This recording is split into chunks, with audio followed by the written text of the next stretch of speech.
একজন প্রধান উপদেষ্টা নাকি তিনি রেল চালাতে পারছেন না নিজের দেশে, তিনি চালাবেন গোটা দেশটা। এই আশা বাংলাদেশে যারা করেছিলেন তারা ইতিমধ্যেই নিজেদের ভুল বুঝে এখন উল্টো পথে হাঁটতে শুরু করেছেন।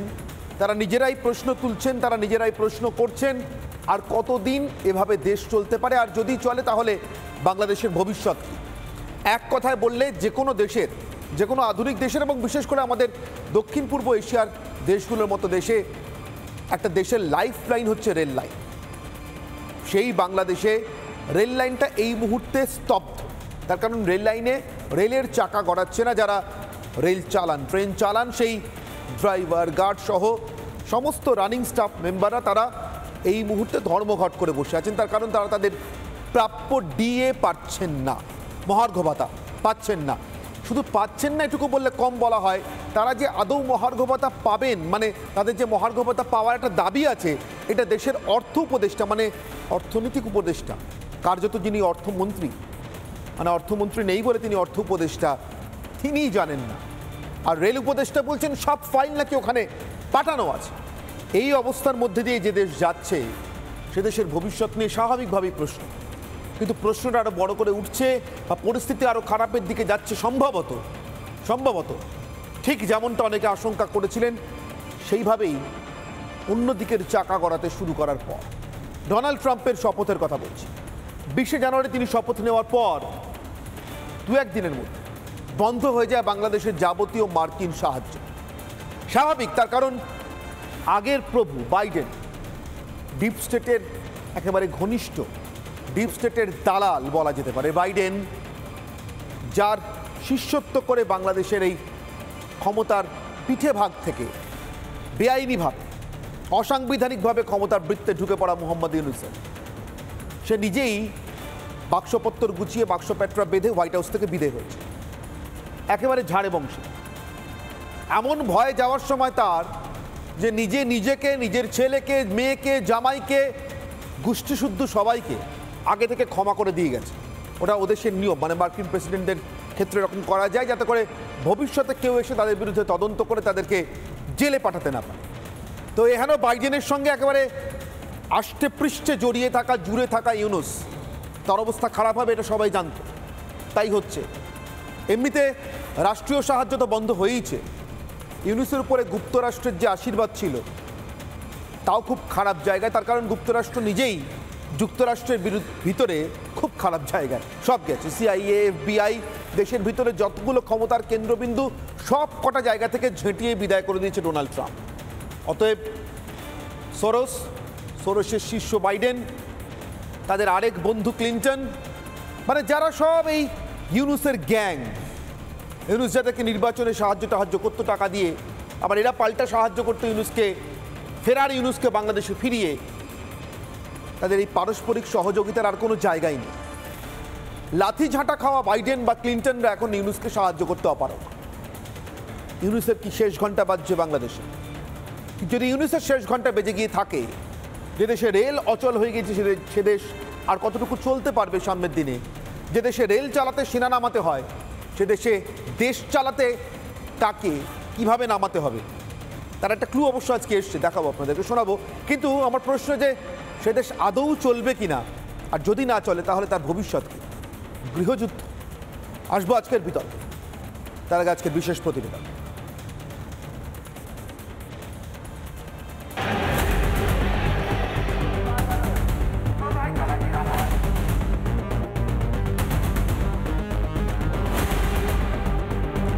আমাদের টাকাটা দিয়ে দিক, আমরা চলে যাব।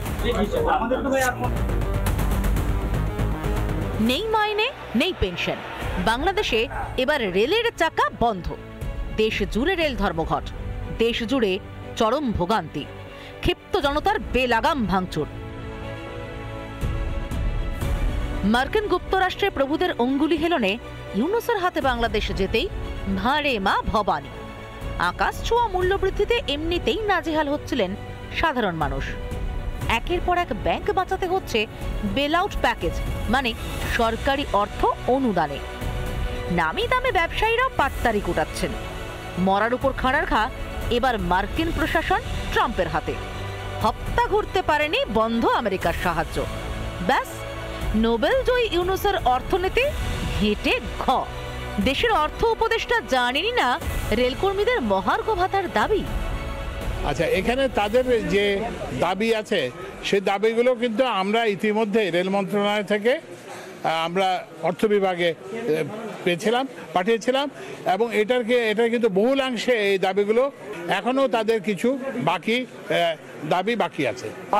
এখন আমরা ডিসিশন নেই না এখন কিছু। স্যার, কেউ বলছে যে সিদ্ধান্তটা ঘোষণার পরও সিদ্ধান্ত থেকে সরে আসছে সরকার। ঘোষণা কে দিল? তবু মহার্ঘ ভাতা আপনারাই দিয়েছেন কে দিয়েছে ঘোষণা আমি জানি না। অর্থ মন্ত্রণালয়ের কাছে আসলে তো অর্থ মন্ত্রণালয় বলবে দেবো কি না দেবো কত, তারপরে ঘোষণা দেবে। আমরা তো এখনো ঘোষণা দিইনি, আমি তো এখন সিদ্ধান্ত দিইনি। বুঝুন কাণ্ড, রেল উপদেষ্টা অর্থ উপদেষ্টার মধ্যে বোঝাপড়ার কোনো লক্ষণই তো নেই। টাকা আসবেই বা কোথা থেকে? অর্থ উপদেষ্টা তো রাজস্ব আদায়ের জন্য কাকুতি মিনতি করেই চলেছেন। সরকার থেকে চেষ্টা করছি, এখন বড় একটা চ্যালেঞ্জ কিন্তু আমাদের এই সময় আমাদের রাজস্ব আদায় করা এবং রাজস্ব ব্যয় করা দুটোই, কিন্তু শুধু আদায় করি এবং ব্যয়টা নির্বিচারে করব সেটা মোটেও সেটা আমরা এবার চেষ্টা করছি আমাদের রাজস্ব আলমগুলো যৌক্তিক হয় এবং ব্যয়টাও যৌক্তিক হয়। রেলকর্মীদের মাইনে হোক বা আকাশ ছোঁয়া দ্রব্যমূল্য, তাল পুকুরে যে আর ঘটি ডোবার জায়গা নেই তা স্বীকারই করে নিচ্ছেন অর্থ উপদেষ্টা। জিনিসপত্রের প্রভাবের সাথে এটা ডেফিনিট প্রভাবের একটু সময় লাগবে। টেক্সট বইয়ের সাথে বেগুনের দামের ইসে না। আপনারা বুঝতে চেষ্টা করেন অত্যাবশ্যকীয় জিনিস শুধু খাবার না, খাবারের সাথে অন্য জিনিসগুলো সেগুলো তো আমাদের কনসিডার করতে। এক কথায় ইউনূসের শাগরেদরা এখন হাবুডুবু খাচ্ছেন, সবটুকু হাতের বাইরে। নির্বাচনের দাবি তো গোল্লায় গেছে, অরাজকতার বাংলাদেশ এবার কি তবে গৃহযুদ্ধের পথে?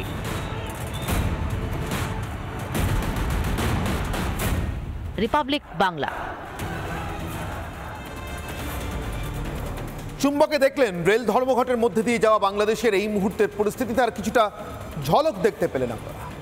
যে প্রশ্ন নিয়ে শুরু করবো আজকের বিতর্ক, আমার আজকের অগ্নিবাণ।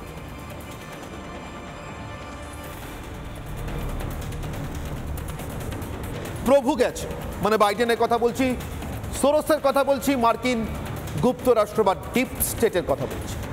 প্রভু গেছে, এবার ক্ষমতাও যাবে ইউনূসের। প্রভু তো গেছেই, এবার কি ক্ষমতাও যাবে? আমার সঙ্গে উপস্থিত যাদেরকে সঙ্গে নিয়ে আজকে এই বিতর্ক করব, তাদের সঙ্গে আপনাদের একে একে পরিচয় করি। আমার সঙ্গে থাকবেন সালাউদ্দিন শোয়েব চৌধুরী, প্রখ্যাত সাংবাদিক এবং বিটস পত্রিকার সম্পাদক। আমার সঙ্গে রয়েছেন নিজুম মজুমদার, বাংলাদেশের প্রখ্যাত আইনজীবী। রয়েছেন KM রকিবুল ইসলাম রিপন, বিএনপি সমর্থক এবং দেশ বাঁচাও মানুষ বাঁচাও আন্দোলনের সভাপতি। এবং আমার সঙ্গে অরিন্দম বন্দ্যোপাধ্যায় রয়েছেন, জনসংযোগ বিশেষজ্ঞ। আমার সঙ্গে আওয়ামী লীগের পক্ষ থেকেও এক আইনজীবী খুব শিগগিরই যোগ দেবেন। আমি শুরু করি সালাউদ্দিন শোয়েব চৌধুরী আপনার কাছ থেকে। একটা রেল ধর্মঘট সামলাতে বাংলাদেশের কোনো সরকারের এমন অবস্থা তো আমি এই শরণার্থিত কালের মধ্যে দেখিনি। বিশেষ করে যখন জানতে পারলাম যে এদের দাবি দেওয়া যা রয়েছে সেটা 2021 সাল থেকেই ছিল, তাহলে 2021 সাল থেকে শেখ হাসিনা, যিনি নাকি খুব খারাপ দেশ চালাচ্ছিলেন বলে এই সমন্বয়কদের বক্তব্য ছিল বা তার বিরোধীদের বক্তব্য ছিল, তার আমলে তাহলে ধর্মঘট হলো না কেন? এই আমলে কেন হচ্ছে সালাউদ্দিন শোয়েব চৌধুরী?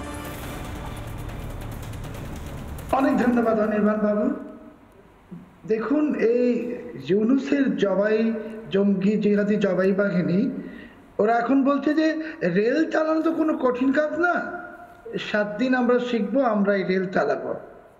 মানে সবকিছুই চলছে একটা হুজুগের মধ্যে। তো আপনি বলছেন রেলের চাকা বন্ধ হয়ে গেছে, আসলে বাংলাদেশের চাকাটাই বন্ধ হয়ে গেছে। 15 বছরে শেখ হাসিনা IMF থেকে ঋণ নিয়েছেন $3.6 বিলিয়ন বা এর কম বেশি কিছু। আর এই ইউনূস তিনি গত 5 মাসে IMF থেকে এনেছেন $4.9 বিলিয়ন। এই অর্থের কোনো খবর নেই। তো আপনি যেটা বলছিলেন যে ইউনূসের সঙ্গী সাথী এই বাইডেন, ওবামা, ক্লিন্টন, আসলে ব্যাপারটা একটু ভিন্ন রকম। ইউনূস এবং ক্লিন্টন এবং এরা হলো গরিবের রক্তচোষা এক ভয়ঙ্কর জীব, এবং এই জীব শুধু বাংলাদেশকে ইউনুস ধ্বংস করেনি, সে বিশ্বের বিভিন্ন দরিদ্র দেশে দরিদ্র জনগোষ্ঠীকে, প্রান্তিক দরিদ্র জনগোষ্ঠীকে, মেক্সিকোতে, আমেরিকাতে, বিভিন্ন দেশে গিয়ে তার এই রক্তচোষা কারবার চালিয়েছে। ইউনুস তো প্রকৃতপক্ষে, আমি বারবার বলেছি, সে একটা ভণ্ড, একটা প্রতারক। সে যা কিছু বলে সব কিছুই মিথ্যে। সে নোবেল পুরস্কার নেওয়ার সময় বলেছিল 2007 সালে যে 12 বছরে দারিদ্রকে সে জাদুঘরে পাঠাবে। দারিদ্র তো জাদুঘরে যায়নি, যায়নি। সো ইউনুস একটি ভয়ঙ্কর, একটি দানব প্রকৃতির লোক, এবং তার আশেপাশে যারা আছে জঙ্গি, জিহাদি, জবাই বাহিনী, পাকিস্তানি আইএসআই, সবকিছু আমরা জানি। এখন ইউনুসের এজেন্ডা বাংলাদেশের উন্নতি করা তো নয়। ইউনুস এসেছে বাংলাদেশকে ধ্বংস করে দিয়ে একটি ধ্বংসস্তূপে পরিণত করে সে তার অন্য ঠিকানায় চলে যাবে, ভেঙে যাবে। সেই সময়টা এখন একেবারেই আসন্ন। রেলের টাকা বন্ধ হয়েছে, এটা কোনো বড় ঘটনা নয়। বাংলাদেশে 10,000 শিল্প কারখানা বন্ধ হয়ে গেছে। আগামী 3 মাসের মধ্যে বাংলাদেশের সবগুলো গার্মেন্টস কারখানা বন্ধ হয়ে যাবে। 65 লক্ষ গার্মেন্টসের শ্রমিক ওনারা বেকার হবেন। এবং এরই পাশাপাশি ইউনুস বাংলাদেশের বিভিন্ন সেক্টরে যত রকমের ষড়যন্ত্র করা যায় সবকিছু করছে। কিন্তু পরিশেষে আমরা বাংলাদেশের বাঙালি, আমরা ভুক্তভোগী হচ্ছি। তো আমি আপনার এই অনুষ্ঠানের মাধ্যমে, রিপাবলিক বাংলার মাধ্যমে একটা বিষয় আজকে বলতে চাই যে বাংলাদেশের উপর মার্কিন নিষেধাজ্ঞা আসবে। আমি কয়েকদিন আগে বলেছিলাম 15 দিনের মধ্যে, এখন আরো 2 দিন চলে গেছে। তো ইউনুসকে যারা ক্ষমতায় বসিয়েছে, জঙ্গি, জিহাদি, জবাই বাহিনী, ওদেরকে তো ধরাই হবে। এবং ইউনুসকে আরেকজন ব্যক্তি যিনি ক্ষমতায় বসিয়েছেন, যিনি বলেছিলেন গোটা জাতিকে তার উপর আস্থা রাখতে, তার নাম হলো জেনারেল ওয়াকারুজ্জামান।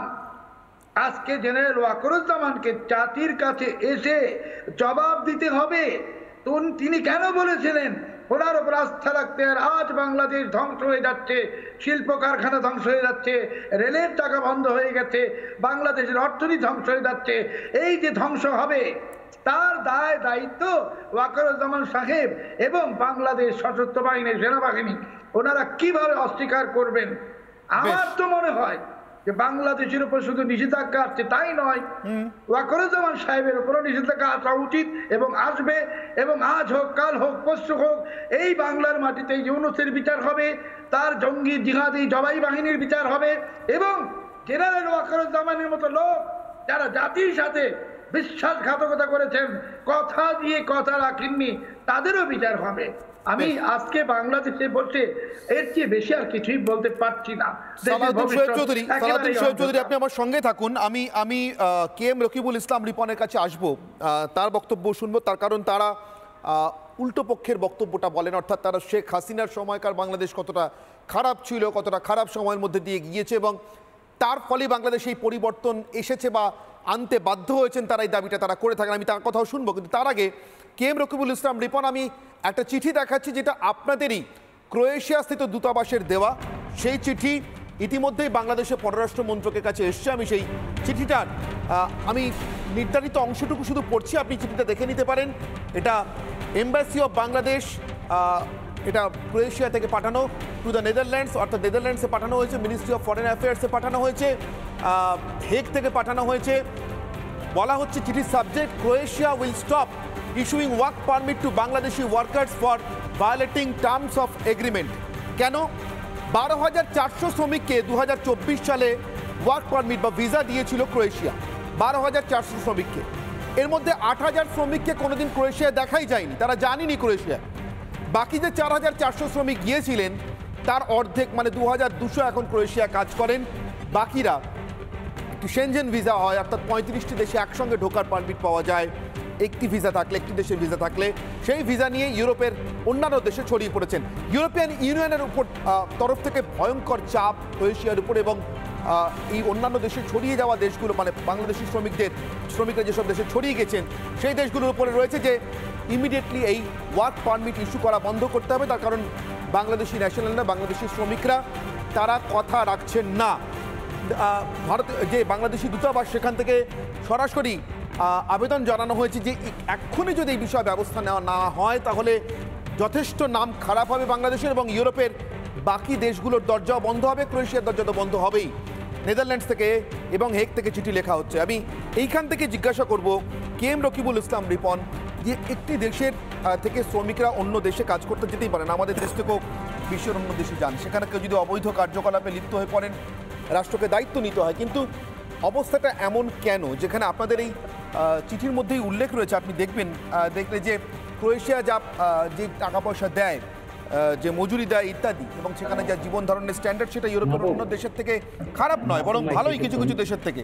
তারপরেও এই ধরনের ঘটনা ঘটছে, অর্থাৎ কোথাও একটা গোটা দেশ জুড়ে যারা দেশে থাকছেন বা দেশ থেকে একবার বেরিয়ে যাওয়ার সুযোগ পাচ্ছেন, তাদের কোথাও কোনো সিস্টেমের প্রতি আস্থা থাকছে না, তারা কোনো কথা রাখছেন না। KM রকিবুল ইসলাম রিপন, আপনার দেশের জন্য চিন্তা হচ্ছে কি না, যে দেশকে ভালো করবার জন্য আপনাদের সোকল্ড আপনারা বলেন যে এই বিপ্লব, এই দ্বিতীয় স্বাধীনতা আপনারা এনেছেন, সে দেশকে আপনারা এভাবে চেয়েছিলেন? রকিবুল ইসলাম রিপন। আপনাকে ধন্যবাদ জানাচ্ছি এবং আমার সঙ্গে যারা আছেন তাদেরকেও ধন্যবাদ জানাচ্ছি। সর্বপ্রথম আমি যেটি আপনাকে বলতে চাচ্ছি যে আমি যখন আপনার প্রশ্নের উত্তর বা কথা বলবো তখন আমাকে থামানো যাবে না। আমরা দেখেছি গত কয়েকটি টক শোতে এই রিপাবলিক বাংলায় ময়ূর থেকে শুরু করে, অনির্বাণ থেকে শুরু করে, স্বর্ণালী থেকে শুরু করে আমি অনেকের সঙ্গে ছিলাম। যখন আমরা বাংলাদেশ নিয়ে ভাবি, বাংলাদেশের পক্ষে কথা বলি, যখন আপনাদের বিপক্ষে যায় তখন আপনারা উল্টো দিকে যাওয়ার চেষ্টা করেন, আমাকে থামিয়ে দেওয়ার চেষ্টা করেন। আপনার কাছে প্রশ্ন সর্বপ্রথম যে বাংলাদেশ নিয়ে আপনাদের এত চুলকানি কেন? বাংলাদেশের একটি প্রবাদ আছে, যাদের গায়ে চুলকানি হয় তাদেরকে নিমের পাতা এবং হলুদ বেটে তাদের শরীরে দিতে হয়। আমার কাছে মনে হচ্ছে যে আপনারা যারা উপস্থিত আছেন বাংলাদেশ নিয়ে আপনারা বেশি বাড়াবাড়ি করার চেষ্টা করছেন। আমরা যদি বলার চেষ্টা করি যে আমেরিকাতে সাম্প্রতিক সময়ে ট্রাম্প নির্বাচনের যে জেতার পরে ভারতের যারা ওখানে অবৈধভাবে আছেন তাদেরকে তারা কি বলেছেন সেটা কিন্তু আপনি বলবেন না। আমরা যদি বলার চেষ্টা করি যে ভারতে যেই ধরনের মুসলমানদের নির্যাতন করা হচ্ছে সেই কথাটা কিন্তু আপনারা বলবেন না। আপনারা সবসময়ের জন্যই বাংলাদেশ নিয়ে আপনাদের একটা অ্যালার্জি এবং চুলকানি থাকে। বাংলাদেশ কিভাবে চলবে না চলবে এটা বাংলাদেশ ম্যাটার করে, বাংলাদেশের জনগণ সিদ্ধান্ত নেবে, বাংলাদেশের যারা সরকার আছে তারা সিদ্ধান্ত নেবে। আপনারা গত 17 বছরের যে খুনি, যে গুমের রানী, যে আয়নার ঘরের রানী, তাকে আশ্রয় প্রশ্রয় দিয়ে বাংলাদেশের মানুষকে উস্কিয়ে দেওয়ার চেষ্টা করছেন এবং আপনাদের অর্থায়নে আমরা দেখছি বাংলাদেশের বিভিন্ন জায়গায় অপরাজনীতি এবং অরাজকতা করার চেষ্টা করছেন। আমরা আপনাদেরকে বলতে চাই যে আমরা যারা টক শোতে আপনাদের এখানে আছি বিধায় আপনাদের এই চ্যানেল মানুষ দেখে, তা না হলে আপনাদের এই চ্যানেলে টক শো কেউ দেখতো না। কাজেই বাংলাদেশ নিয়ে আপনারা এত মাথা ব্যথা খায়, এটা বাংলাদেশের মানুষ প্রশ্ন। গতকালকে আমি ময়ূকের সঙ্গে ছিলাম, ময়ূকের যে আচরণ ছিল একজন রাজনৈতিক কর্মী হিসাবে আমি বলছি যে আমাদের সঙ্গে যে ধরনের খারাপ বিহেভ এবং উস্কানিদের কথা বলে এটা দুঃখজনক। বাংলাদেশের 18 কোটি মানুষের অন্তরে আঘাত লেগেছে। আমরা বলতে চাই যে গতকালকে টবি ক্যামেরম্যান তিনি বলেছেন যে ন্যায় বিচারের স্বার্থে ভারতের উচিত হবে বাংলাদেশের শেখ হাসিনাকে ফেরত দেওয়া। কিন্তু কেন একটা গণহত্যাকারী শেখ হাসিনাকে আপনারা আশ্রয় প্রশ্রয় দিয়ে তার অডিও ভিডিও বাংলাদেশে আপনারা বিভিন্ন সামাজিক যোগাযোগ মাধ্যমে পাঠিয়ে আপনারা এই অপতন করছেন? এবং আপনারা যারা কিছু হলুদ মিডিয়া আছেন যারা বাংলাদেশ নিয়ে সব সময় অপপ্রচারে ওঠেন, এই প্রশ্নগুলো বাংলাদেশের মানুষ এখন জানতে চায়। আপনারা একজন রাজনীতিবিদকে নিয়ে অপমান অপদস্থ তুমি তামারি করে কথা বলবেন, এটা কখনো হতে পারে না। আমরা রাজনীতি কিন্তু নতুন করি না, আমরা 20 বছর ধরে এই শেখ হাসিনার অপকর্মের বিরুদ্ধে লড়াই করেছি। আমার দেশ কিভাবে চলবে সেটা আমাদের দেশের জনগণ সিদ্ধান্ত নেবে, আমার দেশ কিভাবে চলবে আমার জনগণ এবং আমার সরকার সিদ্ধান্ত নেবে। আপনি কে? আপনার কাছে আমরা বলবো কেন? আপনি কে? বাংলাদেশের কে? আপনি একটা দেশের রিপাবলিক যে টেলিভিশন সেখানে আপনি একজন উপস্থাপক, কিন্তু আপনারা এমন ভাবে বাংলাদেশের মানুষকে এখানে অন্তর্ভুক্ত করে তাদেরকে অপমান অপদস্থ করেন, অর্থাৎ এটাই বোঝা যায় যে আপনারা সবসময়ের জন্য খুনিদের আশ্রয় প্রশ্রয় দেওয়ার চেষ্টা করেন। এই শেখ হাসিনা 78 বছরের যুবতীকে মোদির প্রেমের টানে মোদির কোলে বসে বাংলাদেশ নিয়ে অপকর্ম করছে। আপনাদের যদি বুকে সাহস থাকে তাহলে শেখ হাসিনাকে পাঠান, আমরা মোকাবেলা করব। আমরা গত 17 বছরে হাজার হাজার মামলা ফেস করেছি, গুম হয়েছি, খুন হয়েছি, আমরা রাজনৈতিকভাবে এখানে মোকাবেলা করেছি। কিন্তু আপনারা যারা লালন এবং পালন করেন যে শেখ হাসিনাকে, তার সৎ সাহস নেই যে বাংলাদেশের থেকে রাজনীতি মোকাবেলা করা। আপনাকে যে কথাটি বলতে চাই, আজকে আপনাদের মতো মিডিয়ার ব্যক্তিরা এবং ভারতের যারা শাসক দল আছেন তারা বাংলাদেশ নিয়ে চিন্তিত কেন জানেন? আপনাদের চোখ রাঙানো, আপনাদের শাসন এবং শোষণ বাংলাদেশের মানুষ মেনে নেয় না। আপনাদের শোষণ, শাসন এবং চোখ রাঙানোকে 5ই আগস্টে আমরা লাথি মেরে তাড়িয়ে দিয়েছি আপনাদের প্রেমিক শেখ হাসিনাকে। যার কারণে আপনাদের রকিবুল ইসলাম রিপন, এবার কেএম রকিবুল ইসলাম রিপনের সাউন্ডটা ভয়েসটা ডাউন করতে বলছি। কেএম রকিবুল ইসলাম রিপন, আপনার দেশের ঘড়ি নিশ্চয়ই ইন্টারন্যাশনাল স্ট্যান্ডার্ড টাইম অনুযায়ী চলে, দেখে নেবেন, সময়ের পার্থক্য হওয়ার কথা নয়, সময়টা আলাদা, আধ ঘন্টার এদিক ওদিক আছে, টানা 5 মিনিট আপনি কথা বলেছেন। আমি আপনার 5 মিনিটের কথা শুনে যা বুঝতে পারলাম, নাজমা কওসার আমাকে ক্ষমা করবেন, আমি যথাসম্ভব ভদ্র ভাষায় ওনার কথার উত্তর দেওয়ার চেষ্টা করছি, কিন্তু নাজমা কওসার বা নিঝুম মজুমদার বা সালাউদ্দিন শোয়েব চৌধুরী, আমি যেটা বুঝতে পারলাম 20 বছর ধরে রকিবুল ইসলাম রিপনরা বিরোধী রাজনীতি করতে করতে যে শব্দটা সব থেকে বেশি শুনতে পেরেছেন বা শিখতে পেরেছেন সেটা হচ্ছে চুলকানি। আর কেএম রকিবুল ইসলাম রিপন, আপনার রাজনীতির শেষ ফল কি হবে আমি জানি না, কিন্তু শেখ হাসিনাকে 78 বছরের যুবতী বা নরেন্দ্র মোদীর সঙ্গে তার ইত্যাদি সম্পর্ক বলে আপনি যে অত্যন্ত কুৎসিত মন্তব্যগুলো করেছেন, সেটা যদি আপনার রাজনীতির পরিচায়ক হয় তাহলে নিশ্চিতভাবে আমার ধারণা পরবর্তী সময়ে কোনোদিন যদি আপনাদের দেশের এই সো কল্ড দ্বিতীয় স্বাধীনতার সম্পূর্ণ তদন্ত হয়, তাহলে ওই শেখ হাসিনার বাড়িতে ঢুকে যারা অন্তর্বাস চুরি করেছিল তার মধ্যে বোধহয় আপনাকেও দেখা যাবে। আপনার যে ভয়ঙ্কর রুচির নমুনা পেলাম একজন রাজনীতিক হিসেবে, যিনি নিজের দেশের জাতীয় মুক্তি সংগ্রামের নায়কের মেয়েকে, রাজনৈতিক বিভেদ হাজারটা থাকতে পারে কিন্তু তিনি তাকে সম্মান করতে পারেন না, একজন মহিলাকে সম্মান করতে পারেন না। আমার ধারণা মানে আমার দৃঢ় বিশ্বাস, এখনও পর্যন্ত বায়োলজিক্যালি অন্য কিছু হওয়া সম্ভব হয়নি, আপনি কোনো মাতৃগর্ভ থেকেই জন্মেছেন, মাতৃজাতির প্রতি, মায়েদের প্রতি আপনার যে সম্মানের নমুনা দেখলাম, এটা নিশ্চিতভাবে সারা বাংলাদেশের ছবি নয়। আপনি সাধারণভাবে বাংলাদেশের যে ভদ্র বা সভ্য মানুষজন তার মধ্যে পড়েন না, আপনার কালচারের মধ্যে কিছু ইতরামি ঢুকে গিয়েছে। এনিওয়েজ, আপনি আপনার ইতরামি সহ রাজনীতি করুন, কিন্তু আপনার কাছে করা আমি একটা প্রশ্নের উত্তর পাইনি। আর ভালো কথা, বাংলাদেশ নিয়ে কি এটা বলছিলেন, চুলকানি ইত্যাদি, চুলকানি নেই, তবে হ্যাঁ নিশ্চিতভাবে আমার পাশের দেশে সন্ত্রাসবাদীদের আখড়া হবে আর আমি বসে বসে দেখবো, এটা তো হয় না, এটা পৃথিবীর কোনো দেশে মানা হয় না। তো আপনার দেশ সম্পর্কে যেভাবে পৃথিবীর অন্যান্য দেশের সংবাদ মাধ্যম প্রতিবেদন পেশ করে এবং আপনারা হেসে হেসে সেখানে বাইট টাইট দিয়ে থাকেন আমেরিকান, ব্রিটিশ, ফ্রেঞ্চ, জার্মান সংবাদ মাধ্যমকে, ঠিক সেভাবে রিপাবলিক বাংলাও কাজ করে যাবে এবং প্রতিবেদন পেশ করবে। আপাতত আপনাকে করা একটা প্রশ্নের উত্তর পাইনি। আর যে স্বাধীন দেশ নিয়ে, যে দেশকে স্বাধীন করে কি ভারতকে লাথি মেরে আপনারা তাড়িয়ে দিয়েছেন, তারপরে আপনাদের স্বাধীনতার নমুনা আমি আপনাদেরকে দেখাই। বাংলাদেশের নির্বাচন নিয়ে অনেক কথা হচ্ছে, বাংলাদেশে কবে নির্বাচন হবে, অন্তর্বর্তী সরকার সংস্কার করে নির্বাচন করবে কিনা, কিন্তু বাংলাদেশের সোকল্ড স্বাধীন রকিবুল ইসলাম রিপনদের স্বাধীন করা দেশের নির্বাচনে ইউরোপিয়ান ইউনিয়নের সাহায্য লাগবে। বুঝে দেখুন কীরকম স্বাধীনতা এরা এনেছেন। আমি বলছি না, কে বলছেন শুনে নিন, বাংলাদেশের জাতীয় নির্বাচন কমিশনার, তার বক্তব্য।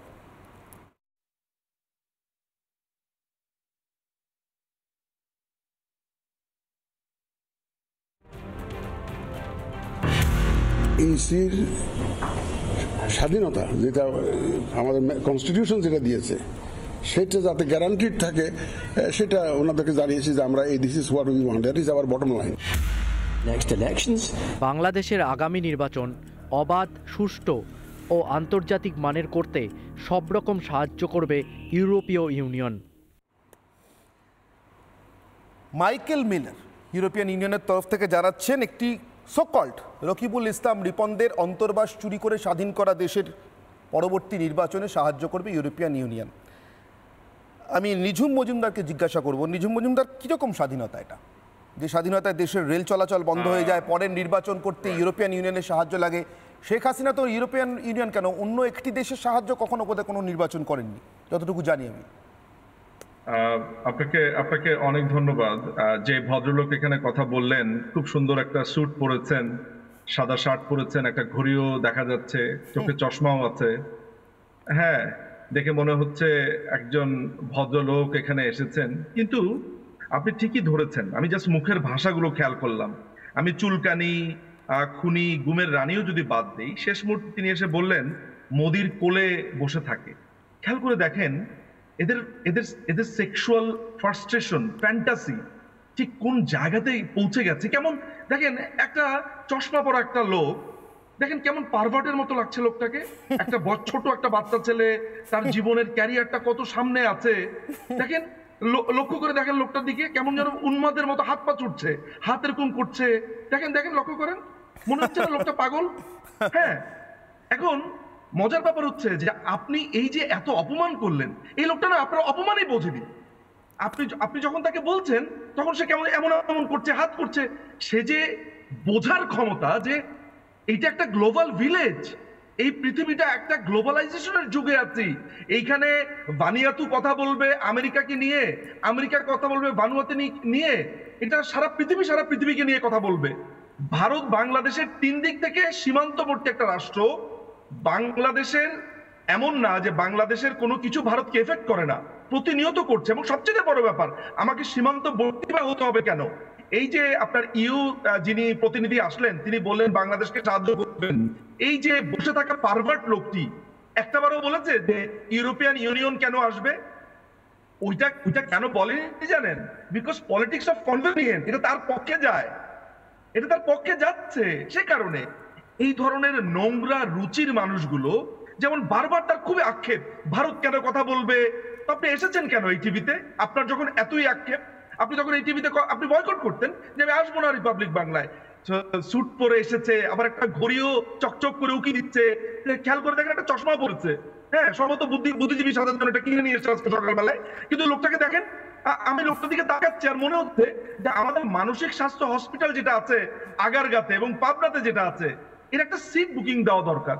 তা না হলে আমি একটা দেশের বাইরের একটা টিভিতে এসেছি ভারতে, সেখানে আমাকে লক্ষ লক্ষ লোক দেখছে, মানুষ দেখছে। আপনার যে ইন্টেলেকচুয়াল হাইট, মানে সঞ্চালক যিনি আছেন, উনি তো আপনার কথাই বুঝতে পারছেন না, শব্দ চয়ন বুঝতে পারছেন না। আমি কি অ্যান্সার করব বলেন?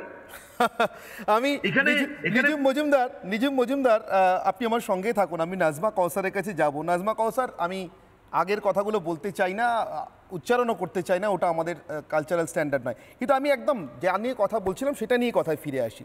আমি সেই কথায় ফেরবার আগে আমি নির্বাচন কমিশনারের বক্তব্য শুনিয়েছি, নির্বাচন হওয়া নিয়ে কিভাবে বিদেশের সাহায্য প্রয়োজন বলে, ইউরোপিয়ান ইউনিয়নের সাহায্য প্রয়োজন বলে তিনি বলছেন, এবং সামনে দাঁড়িয়ে সমস্ত মিডিয়ার সামনে দাঁড়িয়ে বলছেন, সেখানে আন্তর্জাতিক মিডিয়াও ছিল। কিন্তু আমি আরেকটা অন্য হিন্ট পাচ্ছি খৈরুল কবিরের কথায়। আমি খৈরুল কবিরের বক্তব্যটা শোনাই, তারপর আমি আপনাকে প্রশ্ন করছি নাজমা কওসার। খৈরুল কবিরের বক্তব্য, ইউনুসকে ছাড়াই নির্বাচন হতে পারে, আজকের প্রধান উপদেষ্টা থাকবেনই না বাংলাদেশের নির্বাচনে, এমন পরিস্থিতির দিকে ইঙ্গিত করছেন কি খৈরুল কবির? এটা বিরোধী অন্য কোনো দল, অর্থাৎ ইউনুসের বিরোধী শেখ হাসিনার দল বা অন্য কেউ করলে একরকম কথা ছিল, কিন্তু খৈরুল কবির বিএনপি থেকে ইঙ্গিতটা করছেন, ফলে এটা সিগনিফিকেন্ট লাগছে। খৈরুল কবিরের বক্তব্য। আর যেন এক ব্যক্তির স্তুতি যেন না হয়, আর কোনো স্বৈরাচারের আবির্ভাব না হয়। আমরা চাই যে আগামী দিনে একটি সুন্দর, একটি গণতান্ত্রিক সরকার, একটি জনগণের সরকার প্রতিষ্ঠা হবে। আমি নাজমা কওসার এইখান থেকে প্রশ্নটা করছি, হঠাৎ এরকম একটা সম্ভাবনা তৈরি হচ্ছে কেন? তার মানে কি রেল ধর্মঘট বলে যেটা আসলে দেখছি, হয় না অনেক সময় যে জ্বর হয়েছে, আসলে জ্বরটা তো একটা উপসর্গ, ভিতরে কোনো রোগ হয়েছে, একটা ইনফেকশন হয়েছে। দেশের ভিতরে কি অন্য কোনো ইনফেকশন? দেশের তো সর্বাঙ্গে ওনারা ইনফেকশন তৈরি করে ফেলেছেন ইতিমধ্যে। আমি একটু না বলে আসলে পারছি না, যিনি রাকিবুল রিপন সাহেব কথা বললেন, আমি জানি না উনি কোথায় রাজনীতি করেন। রাজনৈতিক সভ্যতা, কালচার, ভদ্রতা, ব্যক্তিগত ভদ্রতা বোধবোধ ওনার মধ্যে আছে কিনা সেটা নিয়ে যথেষ্ট সন্দেহ আছে। এবং ওনার দলের নেতা যে খায়রুল কবির, উনি যদি বিএনপি করে থাকেন, উনি বলেন উনি কোথায় রাজনীতি করেন আমি জানি না, তো ওনার দল যা বলছেন, ওনার জেনারেল সেক্রেটারি মির্জা ফখরুল ইসলাম আলমগীর যেটা বলছেন, যা ডিমান্ড করছেন যে তত্ত্বাবধায়ক সরকার ছাড়া মানে নির্বাচন নিরপেক্ষ হবে না, এই ইউনূসের অধীনে নির্বাচন নিরপেক্ষ হবে না, বিএনপির স্পষ্ট স্ট্যান্ড নিয়েছে বিএনপি। সেখানে এই মানুষগুলো, আমি জানি না এই নোংরা মানসিকতার মানুষগুলো মাঝখানে ঢুকে একটা কেওয়াস সৃষ্টি করছে, সমাজকে কুলুষিত করছে, কতগুলো অসভ্য জঙ্গি বাংলাদেশটাকে দখল করেছে, তারা তাদেরকে ইন্ধন যোগাচ্ছে তাদের ভাষায়, তাদের কর্মকাণ্ডে। তারা এমন একটা আচরণ করছে যে তাদের সিদ্ধান্তেই বাংলাদেশ চলবে। তাদেরকে বুঝতে হবে যে বিএনপি নির্বাচন যদি করতে চায়, বিএনপি যেটা দাবি করছে, আমরা তাদের সাথে একমত যে হ্যাঁ অবশ্যই খায়রুল কবির যেটা বলছে, অবশ্যই আমরা সবাই, এবং ইতিমধ্যে আমাদের বাংলাদেশ আওয়ামী লীগও বলে দিয়েছে যে তারা ইউনূসের অধীনে কোনো নির্বাচনে অংশগ্রহণ করবে না এবং নিরপেক্ষ একটি তত্ত্বাবধায়ক সরকার আসার পথেই এখন। কারণ আমাদের হাইকোর্টে যে সুপ্রিম কোর্টের অ্যাপিলেট ডিভিশনে যে রেফারেন্সের জন্য আছে, সেটা অলরেডি হিয়ারিংয়ের জন্য আছে এবং সেটা হলেই পূর্ণাঙ্গ একটি কমিটি, আশা করছি আমরা ফেব্রুয়ারির মধ্যে তা হয়ে যাবে।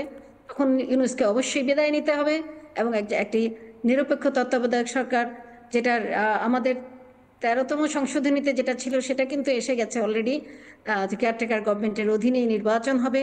তো সেইখানে ইউনূসের কোনো বৈধতা নেই, ইউনূসের সরকারেরও কোনো বৈধতা নেই। আর কিছু অসভ্য মানুষ দেশটাকে দখল করে নোংরা ভাষায় কথা বলছে, কতগুলি ছাত্র নামধারী সমন্বয়ক জঙ্গি, যারা রাজনৈতিক নেতাদের প্রতি কোনো শালীনতা নেই, ভদ্রতা নেই। মির্জা ফখরুলের মতো মানুষ, ভদ্রলোক কথা বলেছেন, সেটাকে নাইদের মতো একটা অর্বাচীন বালক সেখানে নোংরা ভাষায় কথা বলেছে। আমরা রাজনীতি সংস্কার নিয়ে, ওনারা সাংস্কৃতিক সংস্কার নিয়ে কথা বলছেন, তা আমরা যে সংস্কৃতিতে বিশ্বাস করি, আমরা কখনো বেগম জিয়াকে কখনো আমরা শুধু খালেদা খালেদা করেও কথা বলিনি। আমাদের মধ্যে সে সভ্যতা আছে, ভদ্রতা আছে। আমরা রাজনৈতিক সংস্কৃতি, বাঙালির কালচারকে অনুসরণ করে চলি, বড়দেরকে বড়ভাবে সম্মান দিতে শিখি, সেভাবেই আমরা কথা বলি। নাজমা কৌসার, এই দেশে নাজমা কৌসার, রকিবুল ইসলাম রিপনদের, রকিবুল ইসলাম যেভাবে কথা বলছেন, ওনারা কি রিপ্রেজেন্ট করছে আজকের ইউনূস সরকারকে? কিন্তু কোথাও একটা ডেসপারেশন পাচ্ছি নাজমা কৌসার। আমি একটা বক্তব্য শোনাই, খায়রুল কবিরের আরেকটি বক্তব্য শোনাচ্ছি। আমি ইউনূসকে বাদ দিয়ে নির্বাচনে যাওয়ার সম্ভাবনার কথা বললাম, এরকম একটা বক্তব্য আসছে। আরেকটা বক্তব্য, সেটা খুব ইন্টারেস্টিং। বিএনপির সঙ্গে শুরুতে তো ভালোই চলছিল, তালমিল ছিল সমন্বয়কদের, জামাতের।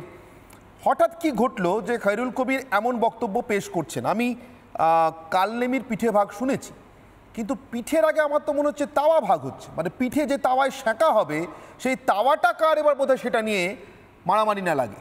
আমি কেন গৃহযুদ্ধের কথা বলে শুরু করেছিলাম, আমি কোনো অনধিকার চর্চার জায়গা থেকে শুরু করিনি। নাজমা কৌসার, নিঝুম মজুমদার, আমার সাংবাদিক সত্তা আমাকে বলছিল যে এই তাওয়া ভাগের শব্দটা আসছে কেন, এই কথাগুলো আসছে কেন। শুনুন একবার খায়রুল কবিরের এই বক্তব্যটা। বৈষম্য বিরোধী ছাত্র আন্দোলন, তারা তো সরকার পতনের আন্দোলন করে নাই, তারা করছে কোঠা বিরোধী আন্দোলন করেছিল। কিন্তু 3 তারিখে তারা এক দফার আন্দোলনে গিয়েছে। এক দফার আন্দোলন তো আমরা অনেক আগে থেকে শুরু করেছি, সরকার পতনের আন্দোলন। এই আন্দোলন শুধু 1.5 মাসের 2 মাসের আন্দোলনের ফসল নয়, এটা 16 বছরের আন্দোলন সংগ্রামের রেজাল্ট।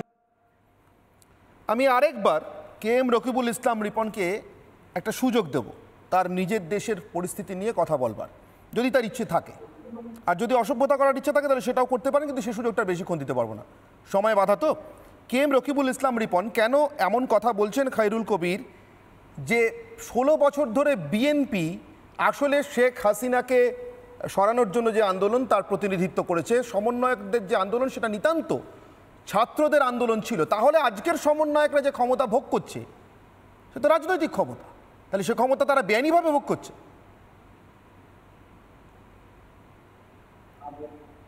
আপনাকে ধন্যবাদ। আমি যেটা বলার চেষ্টা করছি যে বাংলাদেশে আমরা যারা আছি, আমরা কখনো আপনাদের সাথে অসভ্যতা করি না, কুরুচিপূর্ণ বক্তব্য দেই না। কিন্তু আপনাদের এই চ্যানেলে যারা উপস্থাপক, তারা যেই ভাষায়, কুরুচিপূর্ণ ভাষায় কথা বলে, সেই ভাষাটা বাংলাদেশের 18 কোটি মানুষের হৃদয়ে লেগেছে। আপনার নিঝুম মজুমদার গত কয়েকটি টকশোতেও আমাকে চোখ রাঙিয়ে কথা বলেছে। KM রকিবুল ইসলাম রিপন, আমি আপনাকে আবারও আমার প্রশ্নের উত্তর দেওয়ার জন্য বলবো। আমি আপনাকে কি ভাষায় কথা বলেছি আমার মনে আছে। আমার মনে হয় না আপনার আর এই বিষয়ে কথা বলার কোনো প্রয়োজন আছে। আপনি আমার প্রশ্নের উত্তর দিলে দিন প্লিজ। এটাই তো সমস্যা, আপনাদের চ্যানেলগুলোতে এটাই সমস্যা। যখন আমরা আমাদের কথা বলতে যাব তখন আপনার জীবনের সবথেকে বড় সমস্যা কি জানেন?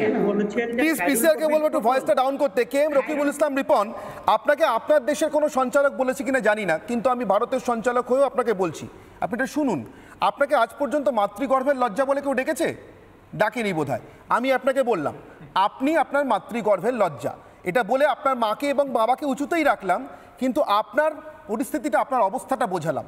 যিনি একটি মায়ের গর্ভ থেকে জন্ম নিয়ে আরেকজন মাকে সম্মান দিতে পারেন না, অন্য দেশের মায়েদের সম্মান দিতে পারেন না, তিনি মাতৃগর্ভের লজ্জা ছাড়ার কিছু নন। আপনার কাছে কোনো রাজনৈতিক প্রশ্নের উত্তর নেই, আমি বুঝতে পেরে গেছি, আপনার কাছে আর যাবো না। অরিন্দম বন্দ্যোপাধ্যায়, অরিন্দম ব্যানার্জি আমার সঙ্গে রয়েছেন। অরিন্দমবাবু, আপনি বলুন তো, যে এই যে পরিস্থিতিটার মধ্যে দিয়ে আমরা যাচ্ছি, আপনি শুধু জনসংযোগ উপদেষ্টা তো নন বা জনসংযোগ বিশেষজ্ঞ তো নন, আপনি দীর্ঘদিন ধরে বাংলাদেশের সঙ্গে ব্যবসায়িক বা আর্থিক সম্পর্কের মধ্যে ছিলেন। আপনার কি এই বাংলাদেশকে এভাবে চেনা লাগছে, নাকি এই বাংলাদেশকে খুব টেকসই লাগছে আপনার? দেখুন, যে বাংলাদেশকে আমি আমার চাকুরিরত অবস্থায় দেখেছি আর যে বাংলাদেশকে আজকে দেখছি, দুটো একদমই এক নয়। তো বাংলাদেশে, আমি বাদে প্যানেলে সবাই বাংলাদেশের আছেন, তো আপনারা যে যাই দল করেন বা একজন আইনজীবীও আছেন, আপনাদের এটা মেনে নিতে হবে, বাংলাদেশ কিন্তু একটা নেট ইম্পোর্টিং কান্ট্রি। আপনারা কিন্তু ইম্পোর্ট ছাড়া নিজেদের বাঁচতে পারবেন না। এবং আপনারা কি জিনিস ইম্পোর্ট করেন? বেসিক খাবার জিনিসগুলো। আজকের লাস্ট স্ট্যাটিস্টিক্স অনুযায়ী আপনারা প্রায় $55 বিলিয়ন এক্সপোর্ট করেছেন, তার এগেনস্টে প্রায় $95+ বিলিয়ন কিন্তু ইম্পোর্ট করেছেন। এবং এই ইম্পোর্টের, একটু আগে ওই বিএনপির মুখপাত্র বলছিলেন না, ইন্ডিয়া কেন চোখ রাঙায়, চোখ তো রাঙাবোই কেন, আমার চালে তো আমার পেট ভরে সাহেব। ভারতবর্ষের জন্যই আজকে তুমি এখানে কোট প্যান্ট স্যুট পরে বড় বড় বাজে বাজে ভাষাগুলো ব্যবহার করার সুযোগ পাচ্ছ। সো আমরা তো ভাই বড় ভাই, আমরা তো চোখ রাঙাই, আমরা এর বেশি কিছু করি না, আমরা ফোঁস করলেই কিন্তু তোমরা শেষ। সো বন্ধুত্ব আছে, ভাইয়ের সম্পর্ক রেখে চলো, কারণ আমাদের ছাড়া বাংলাদেশ বাঁচবে না। আর এই পুরো ব্যাপারটার পেছনে কিন্তু রাজনীতির থেকেও বড় ব্যবসা আছে। এই যখন বাংলাদেশে আনরেস্ট শুরু হলো, তখন কিন্তু ইউএস ইলেকশন হব দুজন প্রার্থী নিজেদের মধ্যে প্রচার চালাচ্ছেন, এবং মানে অনেকের আশা ছিল যে ট্রাম্প আর ফিরবেন না, আবার বাইডেন সাহেবই আসবেন। এবং তার অনুগত এই ইউনিস, সত্যি নোবেল যে এরকম খেলোরোগেলা পেতে পারে, ইউনিসকে না দেখলে বুঝতাম না। উনি এরকম ছাত্রদেরকে লেলিয়ে কিছু জামাতকে নিয়ে বাংলাদেশের মতো একটি কান্ট্রি, যে আপনাদের জানা উচিত যে পুরো পৃথিবীর 50% গার্মেন্ট এক্সপোর্ট বাংলাদেশ থেকে হয়। অ্যাজ এ বাঙালি, ভারতবর্ষে থেকেও গার্মেন্ট ট্রেডের সঙ্গে অল্প অ্যাটাচ থেকেও আমি গর্ব অনুভব করতাম। কিন্তু একটু আগে একজন বললেন না যে 65 লক্ষ গার্মেন্ট শ্রমিক বেকার হবেন, কেন হবেন, কার স্বার্থে হবেন? আপনি কি ভাবছেন যে গার্মেন্ট বাংলাদেশ না দিলে বাকি পৃথিবী জামা কাপড় না পরে থাকবে? এই ভারতবর্ষ যেখান থেকে সুতো গিয়ে আপনারা গার্মেন্ট এক্সপোর্ট করেন, এই 55 বিলিয়ন এক্সপোর্টের 45 বিলিয়ন আপনারা গার্মেন্ট এক্সপোর্ট করে বেঁচে আছেন। তার মেন যে র মেটেরিয়াল সেটা ভারতবর্ষ দেয়, তুলো হোক বা সুতো।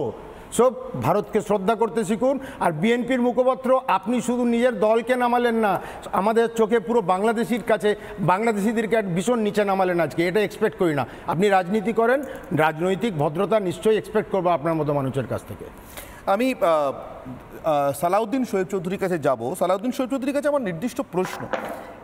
আমরা একটা কথা শুনেছিলাম যে ট্রাম্প এলে যুক্তরাষ্ট্রের ভিতরে গুপ্তরাষ্ট্রের খেলা শেষ, কিন্তু যুক্তরাষ্ট্রের সঙ্গে যতটা সম্পর্ক, ঘনিষ্ঠ সম্পর্ক ইউনিসের বলা হচ্ছিল, সেই ঘনিষ্ঠতা মাথায় রেখেই বলছি, শুধুমাত্র একটা ইউএস এইড বন্ধ হয়ে যাওয়ার জন্য গোটা দেশের শ্বাস এভাবে উঠে যেতে পারে নাকি? অরিন্দম বন্দ্যোপাধ্যায় যেটা বলছেন, অর্থাৎ বাংলাদেশের ব্যবসাটা ভিতর থেকেই এতটাই ফোঁপড়া হয়ে গিয়েছে, শুধুমাত্র আর্থিক সাহায্য বন্ধ নয়, ভারতের সাহায্যে যা চলে, ভারতের সহায়তায় যা চলে সেটা তো বন্ধ নয়, বাংলাদেশের সার্বিক অর্থনীতিটাই একেবারে যাতা অবস্থায় চলে গেছে। কোনটা সালাউদ্দিন শোয়েব চৌধুরী, প্লিজ যদি একটু বলেন। অনেক ধন্যবাদ অরিন্দম ভাই। আমি আগে বিনয়ের সাথে একটা কথা বলবো, যে কিছুক্ষণ আগে যিনি কথা বলছিলেন একটি রাজনৈতিক দলের, উনি কিছু শব্দ চয়ন করেছিলেন, সেটা আসলে ওই রাস্তার মলম বিক্রেতারা করে। আমি নিজেও মলম বিক্রি করি না, আমার পূর্বপুরুষরা মলম বিক্রি করতেন না, কাজে ওই সমস্ত শব্দ আমার মুখে আসবে না। তবে ওনাকে আমি বলি যে 10 ট্রাক অস্ত্র আপনারা যে ভারতে চালান করছিলেন, ভারতের ভিতরে আপনারা জঙ্গিবাদ ছড়িয়ে দিচ্ছিলেন, তারপরে আপনারা যদি বলেন যে আপনাদের এই মাথাচাড়া দিয়ে ওঠায় ভারত উদ্বিগ্ন হবে না, এটা আপনাদের খুব খুব সুন্দর প্রশ্ন, সঠিক প্রশ্ন। ওসামা বিন লাদেন বেঁচে থাকতে যদি বলতো আমি আফগানিস্তানে বসে যাই তা করব, তাতে আমেরিকার কি আসে যায়? তো এই ধরনের কথা, অর্বাচীনের মতো কথা। বিএনপি আজকে যিনি এই দলটাকে প্রতিনিধিত্ব করেন তাকে বলছি যে আপনারা বলছেন হাসিনাকে পাঠান, তা আপনাদের নেতা লন্ডনে বসে আছে কেন? আপনাদের নেতা আসে না কেন বাংলাদেশে? ইউনূসের বাংলাদেশের বিচার ব্যবস্থার উপর আপনাদেরই আস্থা নেই। আপনাদের নেতা এখনো পালিয়ে আছে, সে আসে না কেন? আর এই সমস্ত নোংরা ভাষাভাষী মলম বিক্রেতা এই সমস্ত লোক যে এই দলের রাজনীতি দলের প্রতিনিধিত্ব করে, সেই দলের দেউলিয়া হতে আর বাকি নেই। এক, দুই হলো বাংলাদেশের অর্থনীতি ধ্বংস হয়ে যাচ্ছে। আমাদের গার্মেন্ট শিল্পের যে কাঁচামাল সেটা ভারত থেকে আসে। এটা যদি আমি ভারত থেকে না নিয়ে চায়না থেকে আনি, পাকিস্তান থেকে আনি, আমি আন্তর্জাতিক বাজারে আর প্রতিযোগিতামূলক দামে এই কাপড় সরবরাহ করতে পারবো না। তখন আমার ব্যবসাটা চলে যাবে চীনে, এবং এটাই হলো মূল ষড়যন্ত্র। বাংলাদেশের গার্মেন্টসকে ধ্বংস করে দিয়ে ব্যবসা চলে যাবে চীনে। আর এই বিএনপি সহ 90 জঙ্গি জিহাদি জবাই বাহিনী তারা চাচ্ছে 65 লক্ষ গার্মেন্ট শ্রমিক, যার 90% নারী, তারা বেকার হয়ে ঘরে চলে যান, বোরকা হিজাব পরে থাকুন, এবং বাংলাদেশে তারা একটা খেলাফত রাষ্ট্র প্রতিষ্ঠা করতে চান। কিন্তু আজকে আমি এই অনির্বাণ ভাই আপনাকে সাক্ষী রেখে, সমস্ত সম্মানিত আলোচকদের সাক্ষী রেখে একটা কথা বলছি যে বিএনপির কান্নার সময় চলে এসেছে। ইউনূস আপনাদেরকেও দমন করবে, কিন্তু দমন হয়তো করার সময় পাবে না। কিন্তু যা আপনারা করছেন তাতে আপনারাও নতুন করে আবার, কারণ 10 লাখ অস্ত্র মামলা তো আপনারা ধামাচাপা দিয়েছেন, এখনো আপনারা উলফার সঙ্গে আবার সেই নতুন করে প্রণয় শুরু করেছেন। তো আপনারা যে আসলে নিজেরাও একটা সন্ত্রাসী সংগঠন। বিএনপি কোনো রাজনৈতিক দল নয়, এটি একটি সন্ত্রাসী সংগঠন। এই বিএনপিকে অবিলম্বে আন্তর্জাতিক নিষেধাজ্ঞার উপর আনতে হবে। আর আপনারা বলেন রিপাবলিক বাংলায় এটা বলে কেন, সেটা বলে কেন, আপনারা আছেন কেন? বিএনপিকে কে ডেকেছে? এই সমস্ত অসভ্য ইতর বর্বর এদেরকে কেন রিপাবলিক বাংলায় আনা হবে? আপনারা আসবেন না, আপনাদের চেহারাও দেখার ইচ্ছা নাই। না, নিশ্চিতভাবে সালাউদ্দিন শোয়েব চৌধুরী, আমি আপনার মাধ্যমে আপনাকে বলতে এটা জানাই, আমি ব্যক্তিগতভাবে আমাকে আক্রমণ করলে গায়ে মাখতাম না। তার কারণ সাংবাদিকদের রাজনীতিকরা আক্রমণ করবেন দেশ কাল গণ্ডি সীমানা ছাড়িয়ে, এটা খুব স্বাভাবিক। আমার দেশেও অনেক রাজনীতিক আমাকে আক্রমণ করে থাকেন, আমি তাতে বিন্দুমাত্র হতচকিত হই না বা তাতে আমার কিছু এসে যায় না। কিন্তু যে ভাষায় উনি একজন মাতৃসমাকে সম্বোধন করলেন আজকে, সেটা শোনার পরে আমার মনে হয়েছে এরপরে ওনাকে এই স্ক্রিনে আসার সুযোগ দিলে মাতৃশক্তির পূজারী ভারতীয়দের এবং বিশেষ করে বাঙালিদের, দুর্গাপুজো আমাদের জাতীয় উৎসব, বিরাট বড় অপমান হবে। এই অপমান আমি করতে পারি না। বাঙালি ধর্মে যাই হোক, হিন্দু মুসলিম খ্রিস্টান জৈন বৌদ্ধ যাই হোক না কেন, ধর্মে বাঙালি মাতৃশক্তির পূজারী। আমরা মা দুর্গার পূজা করি। আমরা কখনো শেখ হাসিনা সম্পর্কে যে ভাষায় রকিবুল ইসলাম কথা বলেছেন সেটা বলাকে সমর্থন করতে পারবো না। তিনি আমার যত বড় রাজনৈতিক বিরোধী বা তিনি আমার যত বড় রাজনৈতিক সমালোচক হন না কেন, আমার এই স্টুডিওতে বসে আমার রাজ্যের মুখ্যমন্ত্রী মমতা বন্দ্যোপাধ্যায় সম্পর্কে কেউ একটি খারাপ শব্দ উচ্চারণ করার সুযোগ পান না, যত বড় রাজনৈতিক বিরোধী হন না কেন। ফলে আমি কথা দিচ্ছি এই ভদ্রলোক আর রিপাবলিক বাংলায় আসার সুযোগ পাবেন না। আমি নাজমা কৌসার আপনার কাছে আসবো, কিন্তু তার আগে আমি আমার আজকের পোল রেজাল্টটা দেখাই আপনার কাছে, এবং নিঝুম মজুমদারের কাছে আমার একটি করেই প্রশ্ন আছে। আমার আজকের পোল কোয়েশ্চেন ছিল অরাজকতার বাংলাদেশে গৃহযুদ্ধই ভবিষ্যৎ। কারণটা খুব স্পষ্ট, শেখ হাসিনা এই মুহূর্তে ফিরতে পারছেন না, খালেদা জিয়াও পারছেন না নাকি ফিরছেন না আমি জানি না, সম্ভবত আস্থা নেই। সালাউদ্দিন শোয়েব চৌধুরী যেমন বলছিলেন ইউনূসের সরকারের উপরে বা তার ব্যবস্থাপনার উপরে, ওদিকে ইউনূস থেকে নির্বাচন হবে এমন সম্ভাবনা খায়রুল কবিররা দেখছেন না। তাহলে এই বাংলাদেশ যাচ্ছে কোন দিকে? যে বাংলাদেশে রেল চালাতেও বা রেল স্টেশনের বিক্ষোভ থামাতেও সেনা লাগছে, অরাজকতার বাংলাদেশে গৃহযুদ্ধই ভবিষ্যৎ। কি উত্তর দিয়েছেন সাধারণ মানুষ একবার দেখে নিই। এখন নিশ্চয়ই এখানে প্রচুর সংখ্যক বাংলাদেশের মানুষ তারাও এসে পোল করেছেন। আমি আজকে পোল রেজাল্টটা দেখে নেব। ফেসবুকে 27% বলেছেন হ্যাঁ, না বলেছেন 73%, অর্থাৎ তারা গৃহযুদ্ধ নয় অন্য কোনো ভবিষ্যৎ দেখছেন। খুব ইন্টারেস্টিং, এটা খুব ইন্টারেস্টিং। আমি এক্স হ্যান্ডেলে পরিসংখ্যানে নজর রাখবো। অরাজকতার বাংলাদেশে গৃহযুদ্ধই ভবিষ্যৎ, নিশ্চিতভাবে এখানে প্রচুর বাংলাদেশি মানুষ এসে ভোট করেছেন, না হলে এ রেজাল্ট হতে পারে না। এখানে এক্স হ্যান্ডেলে পরিসংখ্যানে 40% হ্যাঁ বলছেন, কিন্তু 60% না বলছেন। আমি নাজমা কৌসার এখান থেকে আপনার কাছে জিজ্ঞাসা করবো এবং নিঝুম মজুমদারের কাছে পরপর।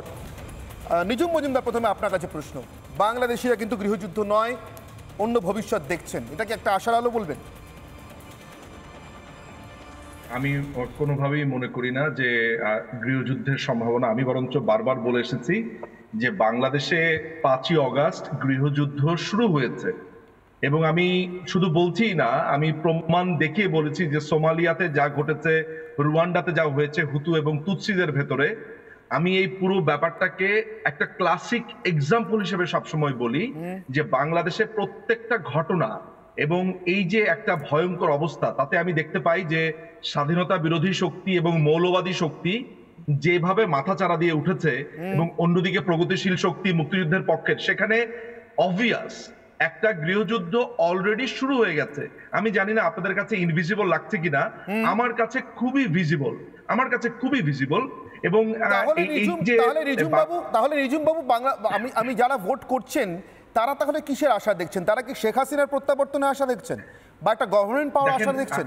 দেখেন, আমি অবশ্যই আশা দেখি এবং আমি জানি যে মাননীয় প্রধানমন্ত্রী শেখ হাসিনা বাংলাদেশে বীরের বেশে ফিরবেন। আমি এটাও জানি যে বাংলাদেশ আওয়ামী লীগ মুক্তিযুদ্ধের পক্ষে এই দেশের শাসনভার আবার নেবে, মানুষকে অ্যাসার্ট করবে। কিন্তু একটা কথা আপনাকে মাথায় রাখতে হবে যে আমরা যে ইনভিজিবল কান্ট্রিটাকে এতদিন দেখতে পাইনি, আমাদের ঘাড়ের পেছনে নিঃশ্বাস দিয়েছে যারা এতদিন কল্পনা করতো যে জিন্নার মৃত্যুবার্ষিকী পালন করবে, জিন্নার জন্মদিন পালন করবে, যারা বলছে যে মোল্লা তেরা খুন সে ইনকিলাব আয়া হ্যায়, এইসব লোকগুলোকে তো আমরা দেখিনি। তো প্রধানমন্ত্রী যদি আজকে ক্ষমতাতে আসেনও, এই লোকগুলো তো রাতারাতি আপনার কবরে ঢুকে যাচ্ছে না, এই লোকগুলো তো আপনার অদৃশ্য হয়ে যাচ্ছে না। বিরাট বড় কাজ শেখ হাসিনা বা যিনি প্রধানমন্ত্রী হন না কেন তার সামনে পড়ে থাকবে, আবার তাকে নতুন করে ভারতেরও জঞ্জাল পরিষ্কার করতে হবে। এবং অবশ্যই এটা আমাদেরও চিন্তার বিষয়। নিঝুম মজুমদার, আমি একটু এটা গোপন করার চেষ্টা করব না, ঠিক পাশের দেশটা যার সঙ্গে সীমান্ত শেয়ার করি, সেখানে সন্ত্রাসবাদী জঙ্গিরা যদি দিনের আলোয় অস্ত্র নিয়ে আস্ফালন করে এবং বিশেষ করে যারা ভারতকে টুকরো করতে চায়, সেটা মোটেও আমাদের জন্য ভালো নয়। ফলে আমাদের দিক থেকেও আশা থাকবে বাংলাদেশ সুস্থ দিকে এগোক, গণতান্ত্রিক দিকে এগোক এবং বাংলাদেশ একটি নির্বাচিত সরকার আসুক যার সঙ্গে কথা বলা যায়, যারা সন্ত্রাসবাদীদের আশ্রয় না হয়ে ওঠে। অনির্বাণের অগ্নিবাণ এখানেই শেষ করছি, সঙ্গে থাকুন রিপাবলিক।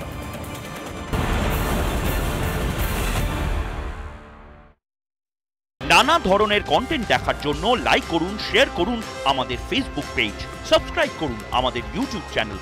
পাশাপাশি অন্যান্য ব্রেকিং নিউজের জন্য অবশ্যই চোখ রাখুন রিপাবলিক বাংলায়।